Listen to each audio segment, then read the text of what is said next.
Thank you.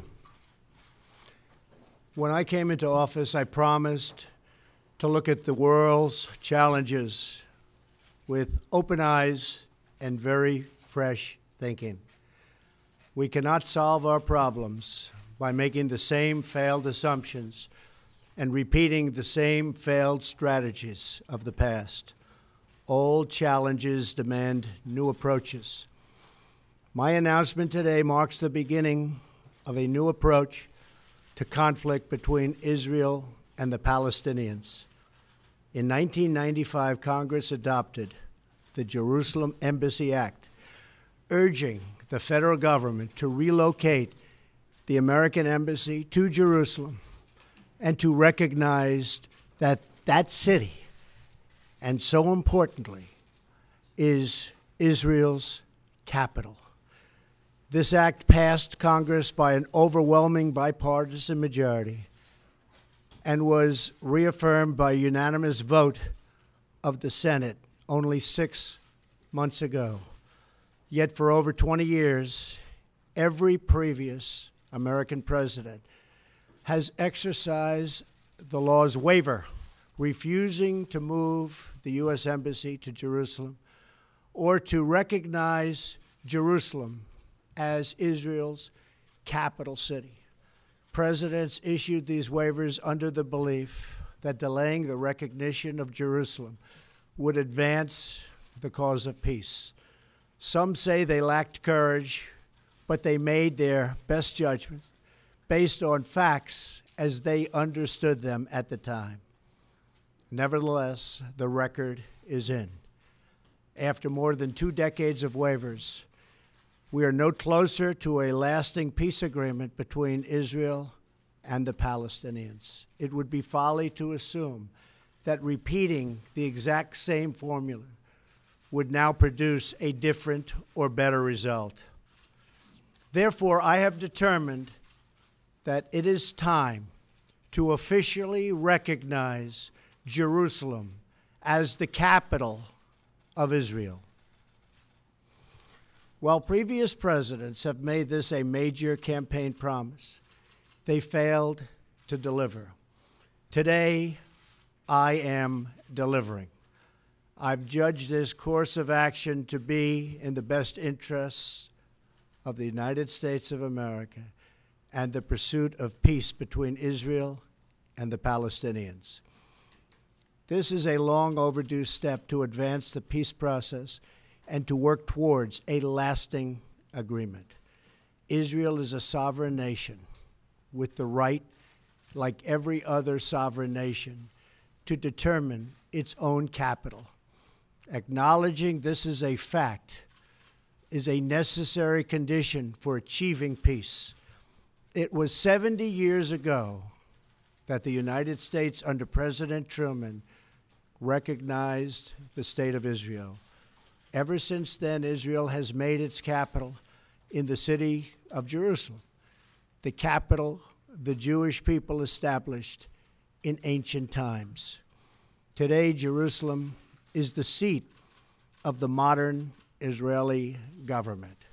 It is the home of the Israeli parliament, the Knesset, as well as the Israeli Supreme Court. It is the location of the official residence of the Prime Minister and the President. It is the headquarters of many government ministries. For decades, visiting American presidents, secretaries of state, and military leaders have met their Israeli counterparts in Jerusalem, as I did on my trip to Israel earlier this year. Jerusalem is not just the heart of 3 great religions, but it is now also the heart of one of the most successful democracies in the world. Over the past 7 decades, the Israeli people have built a country where Jews, Muslims, and Christians, and people of all faiths are free to live and worship according to their conscience and according to their beliefs. Jerusalem is today and must remain a place where Jews pray at the Western Wall, where Christians walk the stations of the cross, and where Muslims worship at Al-Aqsa Mosque. However, through all of these years, presidents representing the United States have declined to officially recognize Jerusalem as Israel's capital. In fact, we have declined to acknowledge any Israeli capital at all. But today we finally acknowledge the obvious, that Jerusalem is Israel's capital. This is nothing more or less than a recognition of reality. It is also the right thing to do. It's something that has to be done. That is why, consistent with the Jerusalem Embassy Act, I am also directing the State Department to begin preparation to move the American Embassy from Tel Aviv to Jerusalem.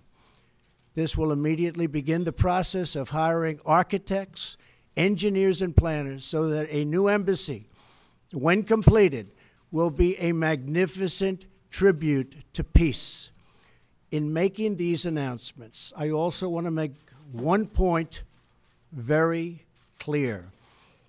This decision is not intended in any way to reflect a departure from our strong commitment to facilitate a lasting peace agreement. We want an agreement that is a great deal for the Israelis and a great deal for the Palestinians. We are not taking a position of any final status issues, including the specific boundaries of the Israeli sovereignty in Jerusalem or the resolution of contested borders. Those questions are up to the parties involved. The United States remains deeply committed to helping facilitate a peace agreement that is acceptable to both sides. I intend to do everything in my power to help forge such an agreement. Without question, Jerusalem is one of the most sensitive issues in those talks. The United States would support a two-state solution if agreed to by both sides. In the meantime, I call on all parties to maintain the status quo at Jerusalem's holy sites, including the Temple Mount, also known as Haram al-Sharif. Above all, our greatest hope is for peace, the universal yearning in every human soul. With today's action, I reaffirm my administration's longstanding commitment to a future of peace and security for the region. There will, of course, be disagreement and dissent regarding this announcement. But we are confident that ultimately, as we work through these disagreements, we will arrive at a peace and a place far greater in understanding and cooperation. This sacred city should call forth the best in humanity, lifting our sights to what it is possible, not pulling us back and down to the old fights that have become so totally predictable. Peace is never beyond the grasp of those willing to reach it. So today we call for calm, for moderation, and for the voices of tolerance to prevail over the purveyors of hate. Our children should inherit our love, not our conflicts. I repeat the message I delivered at the historic and extraordinary summit in Saudi Arabia earlier this year. The Middle East is a region rich with culture, spirit, and history. Its people are brilliant, proud, and diverse, vibrant, and strong. But the incredible future awaiting this region is held at bay by bloodshed, ignorance, and terror. Vice President Pence will travel to the region in the coming days to reaffirm our commitment to work with partners throughout the Middle East to defeat radicalism that threatens the hopes and dreams of future generations. It is time for the many who desire peace to expel the extremists from their midst. It is time for all civilized nations and people to respond to disagreement with reasoned debate, not violence. And it is time for young and moderate voices all across the Middle East to claim for themselves a bright and beautiful future. So today, let us rededicate ourselves to a path of mutual understanding and respect. Let us rethink old assumptions and open our hearts and minds to possible and possibilities. And finally, I ask the leaders of the region, political and religious, Israeli and Palestinian, Jewish and Christian and Muslim, to join us in the noble quest for lasting peace. Thank you. God bless you. God bless Israel. God bless the Palestinians. And God bless the United States. Thank you very much. Thank you.